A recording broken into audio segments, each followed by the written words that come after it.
Welcome to the Esthetician Coach podcast, where passion meets strategy.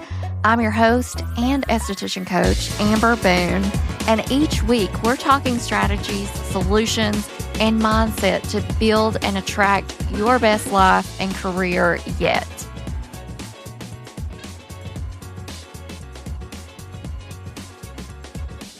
Welcome to the Esthetician Coach podcast. Thank you so much for joining us. Today, I'm so excited for this episode. I have a very special guest, my very first guest, Halee Sprinkle with Check Yourself Marketing. She is going to be sharing all of her tips and tricks for social media and marketing to help you glow up your Instagram. Halee, I'm so excited to have you here. Thank you for being here. I'm so excited. You asked me and that I could make it. This is going to be fun. Yes, absolutely. So tell us a little bit about your background, how you got into marketing and social media strategy. Yeah. So degree in marketing from college actually is one of the odd that few that went into my actual degree. Had about 15 years now between corporate and starting my own business 7 years ago. Just saw a need in the market for someone just to be a consultant for marketing. Small businesses just had questions, or what do I do with this minimal budget? Or this is, this product's overwhelming. What do I do? So I thought, you know what? I can be that consultant on the outside. So stepped out 7 years ago. It's been such a journey. A lot of my focus has turned to social media just because that is the big source of overwhelm for small businesses that have a specialty. I'm a baker, esthetician, I'm a, whatever that may be, an accountant. Social media skills don't always correlate with those skill sets or those passions. It's definitely the place for overwhelm. Wasn't my intention to go in that direction, but it's been really rewarding just to see small businesses kind of have the light bulb that they can grow that brand online and really hit those goals and succeed. Well, you've helped me so much with my social media, and you're so good at what you do, which is why I wanted you to be my first guest on the podcast. But why do you think Instagram is still such a powerful platform for a lot of businesses? Yes. So within marketing, it's all about visibility and being able to show a brand, introduce a brand, connect with a brand. And Instagram really is that place. There's so many ways that we each use it differently. Some of us really prefer stories. Some of us love the reels. Some of us just like scrolling and you're on there for hours, just looking at all the different things. And Instagram gives you that opportunity to kind of meet your audience where they're at, what they like to consume, how they like to consume. And that's part of the strategy, is figuring out what it is that they're consuming and how they want to really, again, hit those goals for your business. Yeah, I think everybody, we were talking about this earlier, I have a love-hate relationship for Instagram, and I think most people do. I really like enjoying the content, but when it comes to posting content, it's not so easy. No, it's a lot. It is a lot for me to manage. I'm always like, do as I say, not as I do. I really say post a couple times a week, and then all week will go by and I haven't even posted because I'm doing it for clients, but it is a lot. It's a lot to maintain. So what are the biggest mistakes, or some of the biggest mistakes that you see businesses making on Instagram today? I think the number one thing is that we're forgetting it's a social platform. We're thinking of it as an advertising platform. And that is really where people, again, will disconnect and unfollow and not connect with your brand overall. So remembering to talk with people, not at them, consistently showing up. If you're going to say, I'm going to be here every Tuesday sharing a tip, show up every Tuesday sharing a tip. It might be a Wednesday because we're human. Oop, I forgot it was Tuesday yesterday. It's Wednesday. I'm sharing my tip today. But that consistency builds that trust. They build the understanding that your business is going to show up for them, whatever your service, your product is, that you're going to show up for them in every way that you say you're going to. But definitely that overarching, remembering that's a social platform, that it's one thing to walk in and just put a picture up and some words and walk away and then ask them for, what do you think of this? And they start commenting and then you don't comment back. That's like walking into a coffee shop, putting a picture in front of somebody and just walking out of the room. And then there's, what do I do with this? And so remembering it's a social place. Yeah, that's my favorite analogy. I just thought of it one day and it just kind of stuck in my head. But if you walk into a coffee shop, put a picture on somebody's table and say, check this out. And then you just walk out of the coffee shop. They're just going to be like, well, I had a comment, but you just kind of walked away and never came back. But that social side, it's a two-way conversation and engaging back. Even if it's, if you have 100 comments, that gets overwhelming. But a simple emoji, a simple like on a comment, just engaging back and remembering that social aspect of the platform, I'd say is probably the biggest mistake. Yeah, I think that's huge, especially for people that are focused on, okay, just selling. You've got to think of it as it's not a place for, like you said, advertising. It's a place to connect and be Yep. social. And that's Yep. how you'll gain more Yep. followers, I think, overall, Yep. and keep people engaged. So, how often should we be posting if we're wanting to grow our Instagram account? Yes, that's again another very common question. I wish I had an easy button to say 1.2 times a week gets you everything you want. I don't have that answer. My answer is always quality over quantity. So if you can get out one great post a week, that is a place to start. From there, I really try to suggest 2 to 3 times a week with really diversifying your type of content. So it's not there's just 3 static posts a week. Maybe it's one static post, which is just an image, then a reel, and then maybe a carousel post, which is multiple static images. And that'll just kind of, again, create multiple places where somebody could see you, maybe types of content. That way, it just kind of starts your insights and your analytics that you can see what people are engaging with, what your target audience wants more from you. That stories is a really easy place to just post something on the day to day that builds that trust and connection. So again, 2 times a week, 2, 3 times a week. And then if you can hit stories, that's really the goal. But to start with once a week is just why I tell people start there. It's less overwhelming, and you can really plan that content out for that quality over quantity at that point too. For sure. So, be consistent and add a little bit of variety in what you're posting. Absolutely. Yes. And yeah, I had that big idea that I was going to post 5 days a week or every day a week. And it becomes overwhelming and it becomes something that I couldn't keep up with, even though I wanted to. So Yes. I like the idea of just posting once a week, committing to that. And then if you could post more, that's okay. Or that's good, I guess, the more you post. Yeah, absolutely. And the burnout rate is so fast. If you try to do 5 times a week and you're not prepared for it or don't have the resources in place, the burnout's there and then you don't want to go back to it. And then you've lost a resource for yourself. I mean, there's huge companies that have teams of 25 that are posting on a daily basis. So if we're one individual expecting ourselves to post on a daily basis and do everything else for our business and our lives that we have on our plates, the burnout is going to be there for sure. So tell me so I've seen different things lately on hashtags. So tell me, should we still be using hashtags? Are they a thing of the past? What's your take? What do you know? Yes. So RIP hashtags. So as of today, the CEO of Instagram released a couple months ago that behind the scenes, the algorithm is not picking up hashtags like they had in the past. So right now, they're pretty much ornamental. They're not hurting you, but they're not necessarily helping you. They originally were helping us with, in our search engine optimization and being found just within the platform in, target audience queries. But now they're telling you to focus on those keywords in your caption versus us putting all those keywords as hashtags. So again, that's making us be more intentional on our conversation of our caption than I'm just going to say a few things and then use 20 hashtags to cover everything I want to be queried in or everything I want to be found in search. So now they're saying, no, let's really be intentional with our caption that somebody reads it and they get from it what we want them to, but also that the search engines pick up our content in the right conversations because we're being authentic about those conversations versus I'm talking about marketing, but I'm going to hashtag everything that's trending right now to try to be seen everywhere. The algorithm was picking up on that and they're like, okay, we see you all cheating. Now we're going to find a way that you can't cheat anymore. So that's what happens. We find ways to cheat. It really does. That's really how you're going to connect with the right audiences is if you're giving the content that relates to them. That authenticity and that, that relativity is just really important in marketing. Because you're going to find the right people. It's great for everybody to see your content, but not everybody is your target audience. So that's just kind of the direction with hashtags.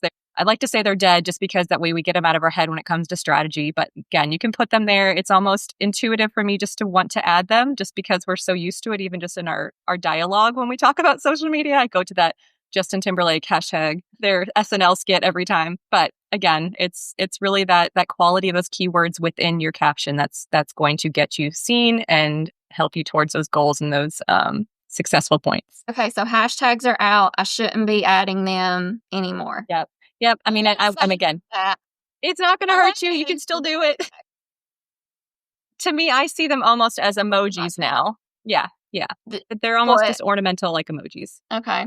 That's good to know. That's helpful. So how can solo estheticians increase their visibility on the platform without spending all day or without feeling like we're spending all day on an Instagram post or posting? Yeah. So the visibility aspect really comes down to planning ahead and time management. So again, we're really trying to avoid that burnout, that overwhelm that happens 9 times out of 10 with small business owners on social media. You only have a certain number of hours in a day, certain amount of time you can give to your marketing overall. And then social media is just one aspect of that. So I say a lot of times, if you can focus on choosing a day that you can plan ahead, whether that's you're planning the content for the week or the month, utilizing a calendar system, a project management system. I use Asana, Asana. It's a project management tool, kind of like similar to a Slack or a Trello, but it has a calendar aspect that I can drop in ideas. I can add photos. I can go ahead and drop my captions in and kind of plan out on a weekly or monthly basis. And then I can take that and use the scheduling tools within Facebook and Instagram. The Meta Business Suite is a great resource to kind of create that planner, schedule as much content as you can in advance, because you can't be in it every day. You can't be, if you even 3 times a week, if you're creating content, putting it out there, that's a lot of work. So if you can batch content, so let's say I'm going to make a reel on Monday, you know what? I'm going to make 4 reels on Monday. That sounds like a lot, but I'm going to set up my space. I'm going to have the audio I'm ready for, or the whatever it is I'm going to be, voicing over, just have that ready, batch that content, have it scheduled out. There's your 4 reels for the month you did on one day, maybe in an hour or so. And then from there, you can kind of be reactive with other content that may come up, or your stories are your place that kind of every day you're spending 10, 15 minutes in the system, posting a story, commenting on something, engaging with a comment. That planning really is what will help you show up and consistently build that algorithm to be visible for that target audience. And yes, I've used Asana. It's a great tool, and it's a free tool. They have a free version that you can utilize. I've only as ever well. used the free tool. I've never paid for it. So that's what I tell people too. Like I'm here for the small business owners. As much as you can DIY and have those free tools, Asana's been, great for me for that. So out of the different platforms, do you think Instagram is one of the platforms that we should be more focused on, or should it be Facebook, or should it be your favorite? I mean, which one should we be spending our time on? Because we can split our time in a lot of different places. And I know social media isn't the only place that we should be advertising and, making social connections and marketing on. Yeah, you use the A word. In a sense, it is advertising ourselves, but in a social way. But I'm just curious about which would be the best platform to go with if we are trying to grow clientele. Correct. And I think that does come down to you as the user, but also I always say it's really up to your target audience. I could be using TikTok full time because I love it and I have fun doing the dances, and this isn't real life, but if I did, I have fun doing the dances, and that's where, I enjoy the communication and the engagement there. But if I have 0 of my target audience there, I'm not hitting any of my goals. So I think it's kind of a blend of what as a user can you maintain, you can enjoy enough that you are okay learning more, getting past the hump of I hate this. Right. But then in the end, it's really, are you hitting your goals? Is your target audience there responding and engaging and, taking action on your call to actions? Is really that really end answer to that. And so, yes, and then my opinion for your industry, for estheticians, I think Instagram is great for that. There's a lot of visibility in or visuals that are desired in that industry. I want to see before and afters. I want to see the process. I want to see the clinic and see that it's clean and looks organized and it's a place of calm that I can walk into to feel like I'm going to be heard and seen, and I can engage with the esthetician that she feels educated, or he or she feels educated, that they're going to, again, listen to my concerns or my desires, or I heard about this product. And all of that can be built through trust and communication. And Instagram is a great place to do that with visuals and the reels and all the different tools within the platform. It's a great one for that industry. I mean, I really say Instagram's great for every industry. I've yet to find one that it's not good for, just because you have that ability to meet your clientele where they're at, whether they're, again, consuming very info-heavy carousels, or are they a very fun and engaging clientele like a yacht broker that I've worked with, and the reels and the videos, the boats going out, there's ways you can meet every audience within Instagram itself. That's not to say you shouldn't be on Facebook or be on other platforms, but if you really want to focus on one to start, again, to combat that overwhelm, Instagram is a great place for that. And there's 500 million users on a daily basis. So that's a big pot to pull from. That's a lot. And Yeah.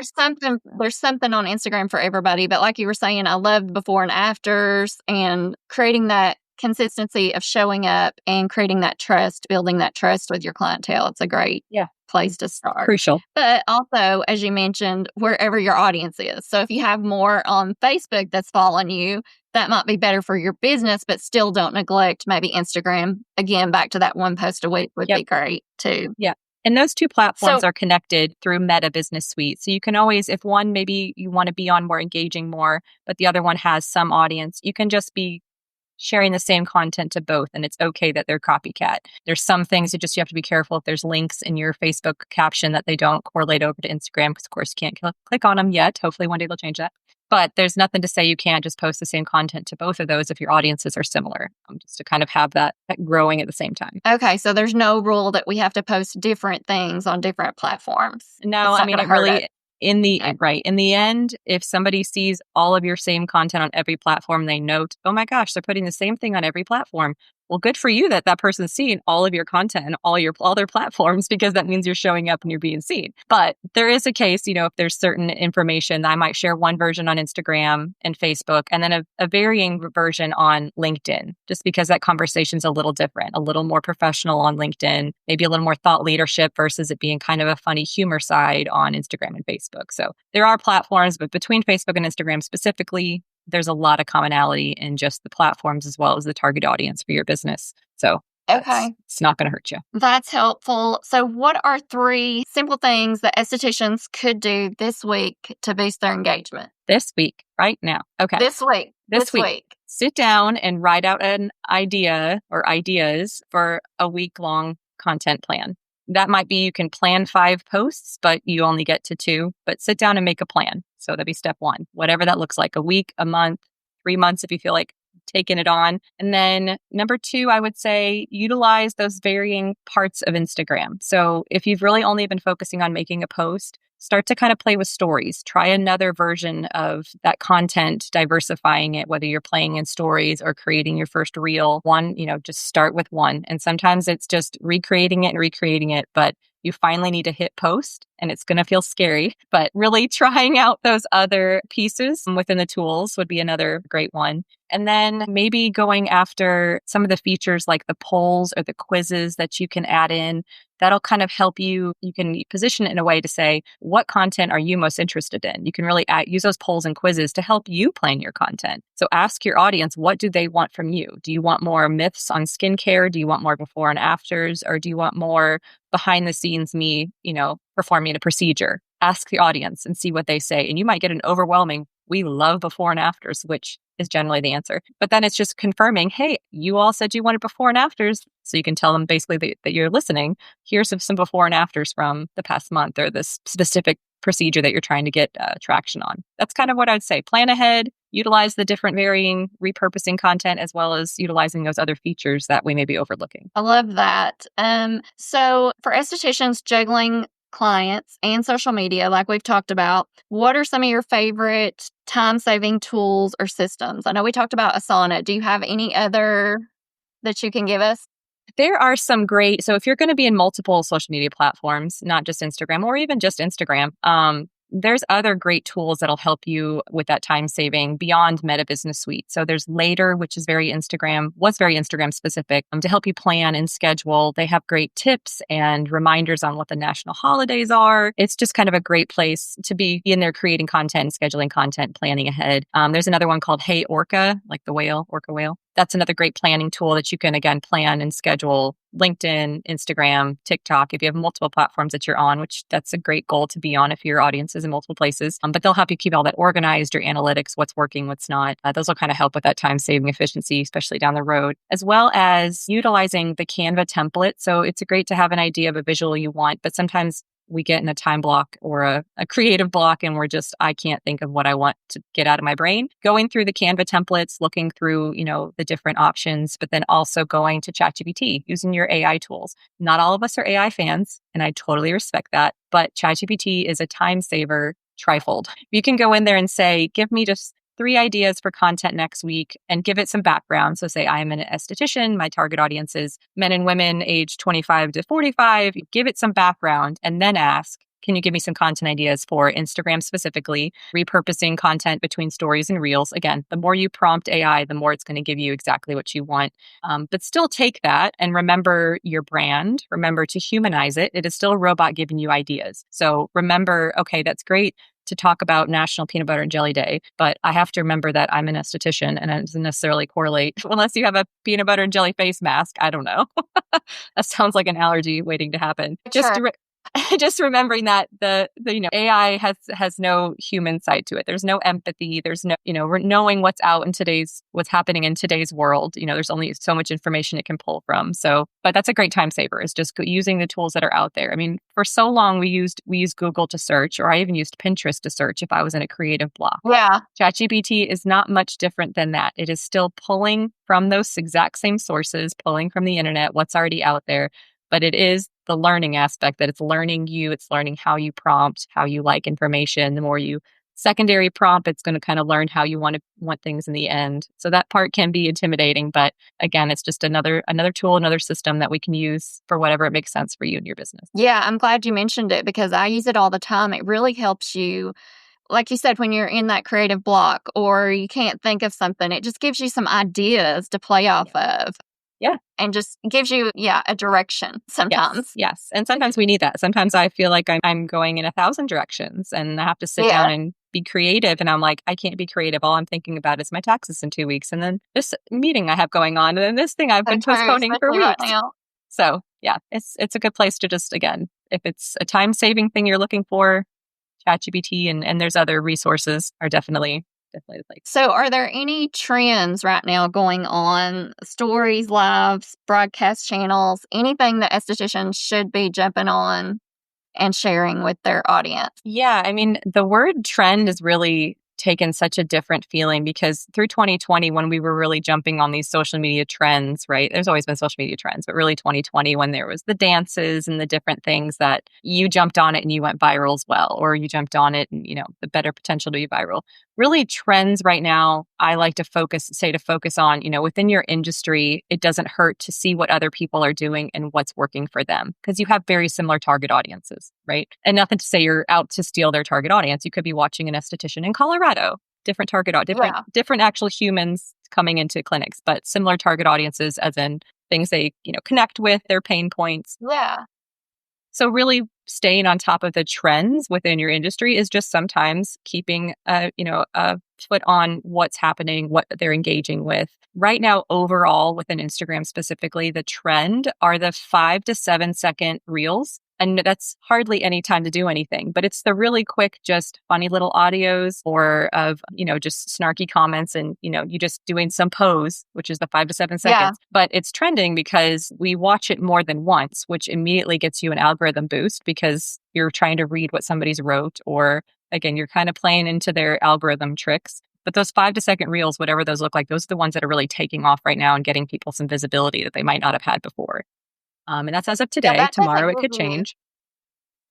That doesn't give you a lot of time. Maybe you could scan your treatment room or, like you said, do a quick little selfie. Yep. And sometimes it's the ones that you see of, I can't believe this happened today. Read caption for information. But the reel is you sitting there just smiling or, shrugging your shoulders with that visual or that, the text overlay. And that's the 5 to 7 seconds, enough to catch their attention and then watch it maybe twice to read what you wrote. And then they go read the caption. So again, those 5 to 7 second reels. But there's other, it's again, it's kind of that clickbait that sometimes people feel ugly about marketing or advertising, that you're being, But again, that's what a lot of marketing and advertising is how to get their attention. And the psychology behind it is catch their attention and then you have to keep it. So you caught their attention, hopefully your caption delivers enough, and then you have a good call to action to actually lead them to booking with you or, making sure that that's included. Not in every post, but in enough that you are hitting your goals and getting them in your door. Okay, so quick 5 to 7 second reel and then deliver in your caption and have a really strong call to action. Yep. Those call to actions across the board are important. I think that's we go back to one of the mistakes that I see a lot of people make is they don't make it an easy process. So if somebody comes to your page because they heard about you or they're at an event and they got a QR code to go to your website or sorry, your Instagram page, is it easy for them to find your website, to book with you? Is there a clear communication on how they book? Go to my website, or do I call, or do I email, or is there a scheduler tool? Having all of that repeated and very clear is, again, we're very fickle creatures and we don't like to we like things to be easy. So make it easy on them to find the information they want. And most of the time that's where they get more information. What are your services? How much do they cost? And how do I book? So again, once you get to your And where they're Instagram page, located. right? Exactly. Where am I at? Is the parking? I mean, then we go down the rabbit hole of is there parking? Am I going to have to pay for parking? And then all those fun questions that come after. But yeah, make it whatever it is. And I also say another tip, like this is kind of going down a rabbit hole, but if you get stuck on content, what should I post? Going to your frequently asked questions is a great content source. Would you have a call to action in every single post? I mean, is that more advertising or is that still being social? I wouldn't have a direct giving them sales type call to action every post. Sometimes your call to action is more engaging, as in comment below your favorite skincare product. Comment below your favorite skin mask, right? Sometimes your call to actions are a different goal versus revenue generating. Sometimes it's engagement. Sometimes it's, a poll or a quiz. I'd love to hear from you which of these products you like more. But again, that's kind of still more of an engaging call to action goal. But the more sales revenue generated goals of book now, schedule here, I wouldn't do that in every post, but definitely do include it because that is in essence why you are there as a business, to share information and connect, but you still have a revenue goal to hit. So don't feel ugly about including it. Don't feel ugly about promoting your business. That is part of it. But just doing it well and in a way that connects with your audience is really where you will succeed. And your audience will feel like they want to engage because they're getting more than just advertised to. They're learning, they're getting tips, they're getting resources. They're seeing before and afters. They're feeling encouraged about maybe their skin problems that they have. But that's just kind of coming back to your target audience and knowing their pain points and what they're wanting to hear. And if you get stuck on a content, another content block, you don't know what to say or post about, I always say go back to your frequently asked questions. These are questions that everybody has. They're frequent. So that's a great place to say, okay, what should I talk about? Go down your list of frequently asked questions. Is it where is there easy parking? Is it what do I wear to my appointment? Is it, do I pay on at the appointment? Do I pay ahead of time? Whatever those questions are, find a way to create content with those in an engaging, educational way. Okay, love that. Yeah, the frequently asked questions would be brilliant because if somebody's asking, somebody else is thinking it and wants to know. So one more question I've got here. So, and I hear this a lot too. A lot of estheticians and people in general feel awkward showing up on camera. So do you have any advice or takeaways that you can give them to give them some motivation to show their face on camera? One thing would be that it doesn't always have to be your live, unscripted face, right? That's what I think people get nervous about is that they're basically immediately live on camera and there's no editing and they're going to say something silly. Like even we talked about before this, is you never know what you're going to say in a moment and be like, I wish I could go back and re-say that. Practice makes progress. It's kind of my another thing I say even to my son often, but practice recording something a couple different times. Watch what makes you feel awkward. Is that you talk with your hands too much and they're in front of your face? Try to keep them below the camera when you do it next time. I do it all the time. I'm one that people take pictures while I'm giving presentations and I'm always making some hand gesture that I'm like, keep your hands below your waist. But again, it's practice makes progress. So just starting small, start with one video. And sometimes it's, again, not as scary as you talking live to a camera and remembering a script. It can be as simple as you recording yourself walking around your treatment room and then creating a voiceover separately and then connecting the video and the voiceover. That way you can practice the voiceover and the video is what it is, whether it's a time lapse or just a video, like I said, of you walking around the treatment room, stalking a cabinet, but then that voiceover can be created separately. That's less intimidating than showing up face forward, remembering a script, saying all the things, not flubbing it. So that's just a place to start. But also having both of those, diversifying between those two types of videos just connects with people more versus just you being a talking head all the time. If you ever get to a feed and it's just a person's face over and over again, sometimes those are less appealing than you can see their movement and there's different things that they're doing. That's just, again, putting different content out there to meet people where they're at and what they like to see and consume. So just practice makes progress. Yes, I love that. And I think I think sometimes it's more engaging if you see actually behind the scenes and what they're doing than just somebody sitting talking to you all the time. I mean, there's a place for that, of course, but I thought that's how I had to show up on social media all the time. So it's nice to put some variety, like we were talking about, in there. So if someone wants to start improving their Instagram right now, what's the first step you would tell them to take? I would say optimize your bio. So what is that billboard that you want them to see? They come to your page, great, you have content, but that's not what they see first. They see first that first block, which is your profile image, making sure that's a clear version of your logo. It's not cut off by the circle. What is the business name? Making sure that is still relevant. I know that sounds silly, but there might be an instance that your business name has changed, or there's a variation of it, or it's just your name and not your business name. And then people aren't sure if they're at the right place. So making that, again, as easily consumable, optimizing that space for that bio. We don't need hashtags in there. We don't need emojis or emoticons in there. Just focusing on the words that somebody's going to get to and be like, this is where I need to be. Whatever your mission, your vision is, who are your target audience? Try not to make it about you. Your bio should reflect the person. So helping individuals that have skin concerns, aged 45 years old, be as specific as you want with your target audience. Again, that bio is also part of your search engine optimization. So that bio is, again, being pulled up in queries if somebody's looking for an esthetician that specializes in XYZ and they search that in Instagram, they're pulling from your bio as well as your content. So that's another place that you want to be sure you're optimizing to be searched for and found within queries. And then again, just optimizing your feed, making sure you're being consistent and that somebody gets there, they know they've landed in the right place and that you're branding.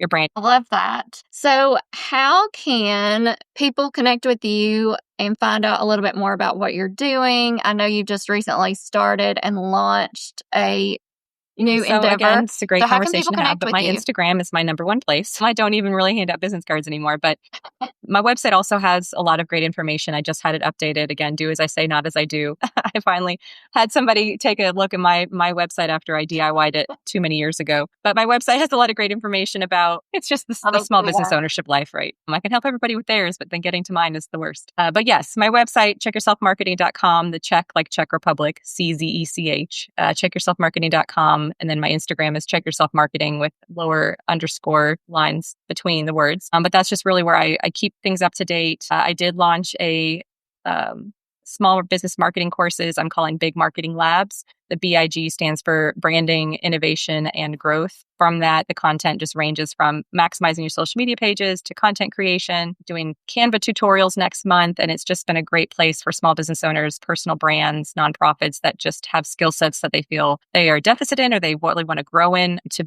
hit those goals. So that's really been a fun journey to just kind of, again, continue this growth of I've learned these things, let's share them, let's grow together. And I always learn from people in the class as well. So it's a two-way street. Yes. Right. And so that's local here in Knoxville, Tennessee, right? So do you have anything online for people yet? Or it's definitely an opportunity. Are you thinking about that I always maybe say in the future? if you have a group that is not local, I do so much local, I forget sometimes there's this whole big world around me. And I have so many people to help, I get overwhelmed. But yes, I say if there's a group, if there's a group or an individual that wants these classes, I'm giving quotes and I can definitely teach them on Zoom or different online sources as well. So that's always an opportunity. If there's a course that sounds interesting and you or a group have interest in hearing about it, always just reach out, and it's Halee at checkyourselfmarketing.com. Email me and we can just discuss and work through that. People want to schedule with you. They can schedule one-time sessions, correct? Yep, so they can schedule one-time sessions or group sessions by just simply emailing me, messaging me